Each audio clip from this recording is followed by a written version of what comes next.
Personal finance ಬಗ್ಗೆ ಒಂದಿಷ್ಟು quick rapid fire ಥರ ಒಂದಿಷ್ಟು ಚಿಕ್ಕದಾದ ಉತ್ತರಗಳು ಕೊಡೋ ಥರ. ಈಗ ಹೊಸದಾಗಿ ಸ್ಟಾಕ್ ಮಾರ್ಕೆಟಿಗೆ ಯಾರು ಬರ್ತಾ ಇದ್ರೆ ನಂಗೆ ಜಾಸ್ತಿ ರಿಸ್ಕ್ ತೊಗೊಳಕ್ಕೆ ಇಷ್ಟ ಇಲ್ಲ, ಬಟ್ ಒಂದು ತಿಂಗಳಿಗೆ ಒಂದು 10,000 ಹಾಕ್ತೀನಿ ಅಂತಂದರೆ ಏನು ಅಡ್ವೈಸ್ ಕೊಡ್ತೀರಾ? ಸೊ ನಿಜ ಹೇಳಿದ್ರೆ ಫಸ್ಟು ನೀವು ಎಮರ್ಜೆನ್ಸಿ ಫಂಡ್ ಮಾಡ್ಕೊಳ್ಳಿ. ನಿಮ್ಮ ಅಬೌಟ್ 6 months ಎಕ್ಸ್ಪೆನ್ಸಸ್ಸು ನಾವು ಫಸ್ಟ್ ಅದನ್ನು ಲಿಕ್ವಿಡ್ ಫಂಡಲ್ಲೇ ಹಾಕಿ, ಅದು ಏನು ರಿಸ್ಕ್ ತೊಗೊಬೇಡಿ ಅದರಲ್ಲಿ. ಫಸ್ಟ್ ಅದನ್ನು ಮಾಡಿ. ನೆಕ್ಸ್ಟ್ ಸ್ಟೆಪ್ಪು ನಿಮ್ಗೆ ಏನು ಬೇಕು ಇಮ್ಮಿಡಿಯೇಟಾಗಿ ನೀವು ಮನೆ ಹೌಸ್ ಪೇಮೆಂಟಿಗೆ ಸೇವ್ ಮಾಡ್ತಾ ಇದ್ದೀರಾ, ಇಲ್ಲ ಮಕ್ಕಳಿಗೆ ಎಜುಕೇಷನಿಗೆ ಸೇವ್ ಮಾಡ್ತಿದ್ದೀರಾ, ಅದು ಶಾರ್ಟ್ ಟರ್ಮಲ್ಲಿದ್ದರೆ ನೆಕ್ಸ್ಟ್ 3 yearsಲ್ಲಿದ್ದರೆ ಅದನ್ನು ನೀವು ಮಲ್ಟಿ ಅಸೆಟ್ ಅಲೋಕೇಶನ್ ಇಲ್ಲಾಂದರೆ ಸ್ವಲ್ಪ ಹೈಬ್ರಿಡ್ ಪ್ರಾಡಕ್ಟ್ಸಲ್ಲಿ ಅದನ್ನು ಹಾಕ್ಬೋದು ರಿಸ್ಕ್ ಬಗ್ಗೆ. ಆಮೇಲೆ ನಿಮ್ಮ ರಿಸ್ಕ್ ಆಪಟೈಟ್ ಬಗ್ಗೆ, ನಿಮ್ಮ ರಿಸ್ಕ್ ಆಪಟೈಟ್ ಇದ್ದರೆ ಎಕ್ವಿಟಿ ಫಂಡಲ್ಲೂ ಹಾಕ್ಬೋದು. ರಿಸ್ಕ್ ಆಪಟೈಟ್ ಅಷ್ಟೊಂದಿಲ್ಲ ಅಂದರೆ ಬ್ಯಾಲೆನ್ಸ್ಡ್ ಅಡ್ವಾಂಟೇಜ್ ಇಲ್ಲ ಅಂದರೆ ಮಲ್ಟಿ ಆಸೆಟ್ ಈ ಥರ ಫಂಡ್ಸಲ್ಲಿ ನೀವು ಕಂಟಿನ್ಯೂ ಆಗಿ ಇನ್ವೆಸ್ಟ್ ಮಾಡೋದು. ಅದರಲ್ಲಿ ನೀವು ಡಿವೈಡು ಮಾಡ್ಬೋದು. ನಿಮ್ಮ 10,000 ಇದ್ದರೆ 5,000 ನೀವು ಫಸ್ಟ್ ನೀವು ಎಮರ್ಜೆನ್ಸಿ ಫಂಡ್ ಮಾಡ್ಕೊಳ್ಳಿ. ಆಮೇಲೆ 5,000 ನಿಮ್ಮ ಶಾರ್ಟ್ ಟರ್ಮ್ ಗೋಲ್ಸ್ಗೆ ಮಲ್ಟಿ ಆಸೆಟಲ್ಲಿ ಹಾಕ್ಬೋದು, ಇಲ್ಲಾಂದರೆ ಹೈಬ್ರಿಡಲ್ಲಿ ಹಾಕ್ಬೋದು. ಲಾಂಗ್ ಟರ್ಮ್ಗೆ ಎಕ್ವಿಟಿಲಿ ಹಾಕ್ಬೋದು. ಇನ್ನೊಂದು 5,000 ಹಂಗೆ ಡಿವೈಡ್ ಮಾಡಿ ನೀವು ನಿಮ್ಮ ಡೈವರ್ಸಿಫಿಕೇಶನ್ ಬೇಸಿಕಲಿ ಅವ್ರ ಗೋಲ್ ಏನಿದೆ ಅನ್ನೋದ್ರ ಮೇಲೆ ಮಾಡ್ಕೋಬೇಕು. ಗೋಲ್ ಮತ್ತು time frame. Last of course risk appetite. ನಾನು ಇಕ್ವಿಟಿ ಹೇಳೋದೇ ಇಲ್ಲ. ನಿಮ್ಗೆ ಭಯ ಇದ್ದರೆ ಅಂದರೆ ಮಾರ್ಕೆಟ್ ಒಂದು ದಿವಸ 30% ಕೆಳಗಡೆ ಹೋಗುತ್ತೆ. ನಾವು ಹೇಳ್ತೀವಿ ಅದು ಕೋವಿಡ್ ಆದಮೇಲೆ ಆಗಿಲ್ಲ ಅಂತ, ಬಟ್ 6 ವರ್ಷನೇ ಆಗಿದೆ. One of the longest periods ಇದು. 20-25% ಮಾರ್ಕೆಟ್ ಇದಾಗಿಲ್ಲ, ಕರೆಕ್ಟ್ ಆಗಿಲ್ಲ. ಕರೆಕ್ಟ್ ಆಗೇ ಆಗುತ್ತೆ. ಆವಾಗ ನಿಮ್ಮ ಭಯ ಬಂದೇ ಬರುತ್ತೆ. ಒಂದು ಸ್ಟೇಟ್ಮೆಂಟ್ ಇದೆ ಅಂಕಲ್ ಪಾಯಿಂಟ್ ಅಂತ. ಆ ಅಂಕಲ್ ಪಾಯಿಂಟ್ ಅಂದರೆ ನಿಮ್ಮ ಅಂಕಲ್ಗೆ ಫೋನ್ ಮಾಡಿ ಕೇಳೋದು, ಸರ್ ಏನು ಮಾಡೋದು ಅಂಕಲ್, ನಾನು ಎಲ್ಲ 30% ಬಿದ್ದಿದೆ ಅಂತ. ಆ ಅಂಕಲ್ ಪಾಯಿಂಟ್ ಯಾರ್ಯಾರಿಗೂ 30%ಅಲ್ಲಿ ಬರುತ್ತೆ, ಇನ್ಯಾರಿಗೂ 10% ಬಂದುಬಿಡುತ್ತೆ. 10% ಅಂಕಲ್ ಫೋನ್ ಮಾಡಿ, ಸರ್ ನನ್ನ ಅಂಕಲ್ ಬೇಡ ಆಗುತ್ತಲ್ಲ, ನಾನು ಕ್ಲೋಸ್ ಮಾಡ್ತಾಯಿದ್ದೀನಿ ಅಂತ. ಸೊ ನಿಮ್ಮ ಅಂಕಲ್ ಪಾಯಿಂಟ್ ಎಲ್ಲಿ ಅದನ್ನು ಫಸ್ಟ್ ಯೋಚನೆ ಮಾಡ್ಕೋಬೇಕು. ಆಮೇಲೆ ಅದರ ಪ್ರಕಾರ ನೀವು ನಿಮ್ಮ ಎಕ್ವಿಟಿ ಎಕ್ಸ್ಪೋಜರ್ ತೊಗೊಳ್ಳಿ ಅಷ್ಟೇ. ಸೊ ಈ ಈಕ್ವಿಟಿನ ತುಂಬ ರೆಗ್ಯುಲರ್ ಆಗಿ ತುಂಬ ಡೀಟೇಲ್ಡಾಗಿ ಸ್ಟಡಿ ಮಾಡೋಕ್ಕೆ ಯಾರಿಗೆ ಆಗಲ್ವೋ ಅವರು SIP ಹಾಕೋದು ಆಲ್ವೇಸ್ ಬೆಟರ್ ಅಂತಾರೆ. ಆಲ್ವೇಸ್ ಫಸ್ಟ್ ನಿಮ್ಮ ಇನ್ಕಮು ಹಂಗೆ ಬರ್ತಾ ಇದೆ. ನಿಮ್ಮ ಇನ್ಕಮ್ ಲಂಪ್ಸಮ್ ಥರ ಬರ್ತಾ ಇಲ್ಲ. ನಿಮ್ಗೆ ಬರೋದೇ ಒಂದು ತಿಂಗಳಿಗೆ ಸ್ಯಾಲ್ರಿ ಬರ್ತಾ ಇದೆ, ಅದರಿಂದನೇ ಸೇವ್ ಮಾಡ್ತೀರಾ. ಅಟ್ಲೀಸ್ಟ್ SIP ಅನ್ನೋದು ನಾರ್ಮಲ್. ಅದು ಆ SIP ನೀವು ಸ್ಟಾಕ್ಸಲ್ಲೂ ಮಾಡ್ಬೋದು. ನಿಮ್ಗೆ ಇಷ್ಟ ಇದ್ದರೆ ನೀವು ರಿಸರ್ಚ್ ಮಾಡಿದರೆ ಮೂರು ಸ್ಕಿಲ್ಸ್ ಇದ್ಬೇಕು ಆ್ಯಕ್ಚುಲಿ, ಫ್ಯಾಕ್ಟರ್ಸ್. ಅದು knowledge or skill, inclination and time ಅಂತೀವಿ. ನಾಲೆಜ್ ಅಂದರೆ ನಿಮ್ಮ ಇದೆಯಾ, ನಿಮ್ಗೆ ಅರ್ಥ ಮಾಡ್ಕೋದು, ಒಂದು ರಿಸರ್ಚ್ ಮಾಡೋದು, ಅದು ಎಜುಕೇಷನ್ ಮತ್ತು ಎಕ್ಸ್ಪೀರಿಯನ್ಸ್ ಇದೆಯಾ ಅಂತ. ಸೆಕೆಂಡ್ ಇನ್ಕ್ಲಿನೇಷನ್ ಅಂದರೆ ನಿಮ್ಗೆ ಇಷ್ಟ ಇದೆಯಾ, ಇದು ನೋಡೋದು, ಬ್ಯಾಲೆನ್ಸ್ ಶೀಟ್ ನೋಡೋದು. ನನ್ನ ಮಗ ನೋಡಿ ಹೇಳ್ತಾನೆ, ಏನಪ್ಪ ನೀವು ಫುಲ್ ಇದು ಎಕ್ಸೆಲ್ ಶೀಟಲ್ಲೇ ಇದೆಯಾ ಫುಲ್ ಡೇ, ಸೊ ಎಷ್ಟು ಬೋರಿಂಗ್ ಇದು ಅಂತ. ಸೊ ಇನ್ಕ್ಲಿನೇಷನ್ ಇಲ್ಲ ಅಂದರೆ ನಿಮ್ಗೆ ಆಗಲ್ಲ. ಇದು ಥರ್ಡ್ ಟೈಮು. ನಿಮ್ಮ ಟೈಮ್ ಹೋಗ್ತದೆ, ನಿಮ್ಮ ಫ್ಯಾಮಿಲಿ, ನಿಮ್ಮ ಕೆಲಸ, ನಿಮ್ಮದು ಇದು ಯಾವಾಗ ಮಾಡ್ತೀರಾ, ಅದನ್ನು ಟೈಮ್ ಇಲ್ಲ ಅಂದರೆ ಈ ಆಲ್ 3 ಶುಡ್ ಬಿ ದೇರ್. 3 ಇರಬೇಕು.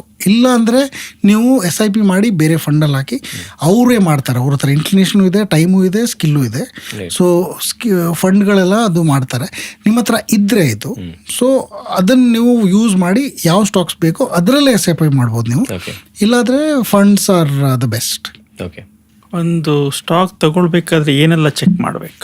First I think mainly corporate governance issues. ಅದು ಸ್ವಲ್ಪ ನಿಮಗೆ ಅಕೌಂಟಿಂಗ್ ಅರ್ಥ ಆಗಬೇಕು. ಸೊ ರೆಪ್ಯುಟೇಷನ್ ಎಲ್ಲ ಹೇಗಿದೆ, ನಂಬರ್ಸ್ ಹೇಗಿದೆ, ಸ್ವಲ್ಪ ಆ್ಯಡ್ ಅಪ್ ಆಗ್ತಾ ಇದೆಯಲ್ವಾ ಅಂತ. ಸೆಕೆಂಡ್, ಫೌಂಡರ್ಸ್ ಎಷ್ಟು ಸ್ಟೇಕ್ಸ್ ಇಟ್ಕೊಂಡಿದ್ದಾರೆ ಅನ್ನೋದು ಇಂಪಾರ್ಟೆಂಟ್.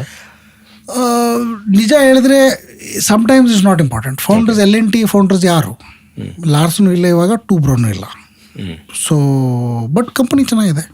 ಸೊ ಫೌಂಡರ್ಸ್ ಮಾತ್ರ ಅಂತ ಏನು ಹಂಗೆ ಒಂದು ಕ್ರೈಟೀರಿಯಾ ಅಂತಿಲ್ಲ.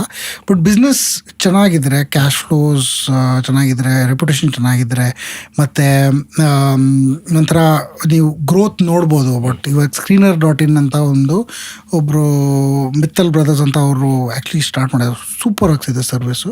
It's mostly free. ಸೊ ನೀವು ನೋಡ್ಬೋದು, 10 year ಹಿಸ್ಟ್ರಿ ನೋಡ್ಬೋದು ಒಂದೇ ಸ್ಕ್ರೀನಲ್ಲಿ. ಪ್ರಾಫಿಟ್ಸ್ ಹೇಗೆ ಮೂವ್ ಆಯಿತು, ಇದು ರಿಟರ್ನ್ ಆನ್ ಕ್ಯಾಪಿಟಲ್ ಹೇಗೆ ಮೂವ್ ಆಯಿತು, ಅದೆಲ್ಲ ನೋಡಿ. I think that is the point. Good thing is if you also use the product. ಅಂದರೆ ನೀವು ಪ್ರಾಡಕ್ಟ್ಸ್ ಆ್ಯಕ್ಚುಲಿ ಯೂಸ್ ಮಾಡ್ತಾ ಇದ್ದರೆ ಸೊ ನಿಮ್ಗೆ ಸ್ವಲ್ಪ ಕಾನ್ಫಿಡೆನ್ಸ್ ಬರುತ್ತೆ ಆ್ಯಕ್ಚುಲಿ ಚೆನ್ನಾಗಿದೆಯಾ ಇಲ್ವಾ ಅಂತ ಒಂಥರ ಸಮ್ಟೈಮ್ಸ್ ನಾವು ಅಂದರೆ ಯಾರೋ ಒಂದು ಕಂಪ್ನಿ ಹೇಳಿದರೆ ಹೆಸರು ಆ ಕಂಪ್ನಿ ಏನೋ ಇದೆ ಅಷ್ಟೊಂದು ನಾನು ಯೂಸ್ ಮಾಡಿದೆ ಬಟ್ ಟೂತ್ ಪೇಸ್ಟ್ ಹೇಳಿದರೆ ಡಾಬರ್ ಇರುತ್ತೆ ಇಲ್ಲಾಂದರೆ ಕೋಲ್ಗೇಟ್ ಇರುತ್ತೆ ಹಾಂ ನಾನು ಯೂಸ್ ಮಾಡಿದ್ದೀನಪ್ಪ ಪ್ರಾಡಕ್ಟ್ ಫೇಮಸ್ ಆಗಿದೆ ಚೆನ್ನಾಗಿದೆ ಪೇಂಟಲ್ಲಿ ಈ ಕಂಪ್ನಿ ಇದೆ ಈ ಕಂಪ್ನಿ ನಾನು ನೋಡಿದ್ದೀನಿ ನಾನು ಪೇಂಟರ್ ಹತ್ರ ಮಾತಾಡಿದ್ದೀನಿ ಅವ್ರು ಹೇಳ್ತಾ ಇದ್ದಾರೆ ಈ ಕಂಪ್ನೀಸ್ ಚೆನ್ನಾಗಿದೆ ಈ ಕಂಪ್ನೀಸ್ ಅಷ್ಟೊಂದು ಮಾರ್ಜಿನ್ ಇಟ್ಕೊಳ್ಳಲ್ಲ ಇಲ್ಲಾಂದರೆ ಅವರು ಡೆಸ್ಪರೇಟಾಗಿ ಬರ್ತಾರೆ ಸೊ ಆ ಥರ ರಿಸರ್ಚು ಮಾಡ್ಬೋದು ಬಟ್ ಮೋಸ್ಟ್ ವೆರೀಸ್ ಇನ್ನೊಬ್ರು ಯಾರೋ ಬಂದು ಹೇಳಿದರೆ ಈ ಸ್ಟಾಕ್ ತಗೋಪ್ಪ ನಾನು ನೋಡಿದ್ದೀನಿ ಚೆನ್ನಾಗಿದೆ ಅಂತ ನಾನು ಈ ಮಿಸ್ಟೇಕ್ ಅಟ್ಲೀಸ್ಟ್ 2 times ಮಾಡಿದ್ದೀನಿ 2000 ಫೆಬ್ರವರಿಲಿ ನನ್ನ ಹತ್ರ ದುಡ್ಡೇ ಇರಲಿಲ್ಲ ಇರೋದು 10,000 ರೂಪಾಯಿ ನಾನು ಒಂದು ICICI ಟೆಕ್ನಾಲಜಿ ಫಂಡ್ ಅಂತ ಬಂತು ಅದರಲ್ಲಿ ಹಾಕಿದೆ in 3 months it was 2,000 rupees 80% down ಅದು the height of the IT boom ನಾನು ನೋಡಿ ಆಮೇಲೆ ಫುಲ್ ಕ್ರ್ಯಾಶ್ ಆಯ್ತದ್ದು and at the same time ನಾನು ಒಂದು ಜಿಮ್ ಹತ್ರ ಒಂದು ಚಿಕ್ಕದ ಅಂಗಡಿ ಇತ್ತು ಅಂಗಡಿ ಹತ್ರ ಅವರು ಹೋಗಿ ಮಾತಾಡ್ತಾ ಇದ್ದೆ ಮಲ್ಲೇಶ್ವರಮಲ್ಲಿ ಅಗ್ನಿಲಿದ್ದೆ ಆವಾಗ ಒಂದು ದಿವಸ ಏನೋ ಈ ಸೆಡ್ ಸರ್ ನಿಮ್ಮ ಹತ್ರ ಡಿಜಿಟಲ್ ಇಕ್ವಿಪ್ಮೆಂಟ್ ಇದೆಯಾ ನೋಡಿದ್ದೀರಾ ಡಿಜಿಟಲ್ ಇಕ್ವಿಪ್ಮೆಂಟ್ ಫಸ್ಟ್ ಲೈಫಲ್ಲಿ ಯಾವಾಗಲೂ ಅವ್ನು ನನ್ನ ಹತ್ರ ಸ್ಟಾಕ್ ಬಗ್ಗೆ ಮಾತಾಡಿಲ್ಲ ನಾನು ಅವನ ಹತ್ರ ಸ್ಟಾಕ್ ಬಗ್ಗೆ ಮಾತಾಡಿಲ್ಲ ಸಡನ್ಲಿ ಆ ದಿವಸ ಡಿಜಿಟಲ್ ಇಕ್ವಿಪ್ಮೆಂಟ್ ಹೇಳಿದ ಅಂತ ನಾನು ವಾಪಸ್ ಹೋಗಿ ನಮ್ಮ ಮದರ್ ಕನ್ವಿನ್ಸ್ ಮಾಡಿ 1,300 ರೂಪಾಯಿ per share I think I paid to buy that share or some heavy number why because this person ಯಾವಾಗಲೂ ಅವ್ರ ಶೇರ್ ಬಗ್ಗೆ ನಾನು ಮಾತಾಡಿಲ್ಲ ಜಿಮ್ ಕೆಳಗಡೆ ಒಂದು ಅಂಗಡಿ ಇದೆ ಅದು ರ್ಯಾಂಡಮ್ ಪರ್ಸನ್ ಅವ್ರು ನನಗೆ ಹೇಳಿದಂತ ಅವ್ರು ತೊಗೊಂಡಿದ್ದು that's a very bad idea so ಅದನ್ನು stock fell some 60% 70% eventually got sold at 800 lost 500 rupees per share but I think that is one thing you should not do ಬೇರೆ ಏನು ಬೇಕಾದ್ರೆ ರಿಸರ್ಚ್ ಮಾಡ್ಕೊಳ್ಳಿ ಅವ್ರು ಹೇಳಿದ್ದು ಅಂತ ನೀವು ತೊಗೊಳ್ಳೋದು I think that is one ಫೇರ್ಫುಲ್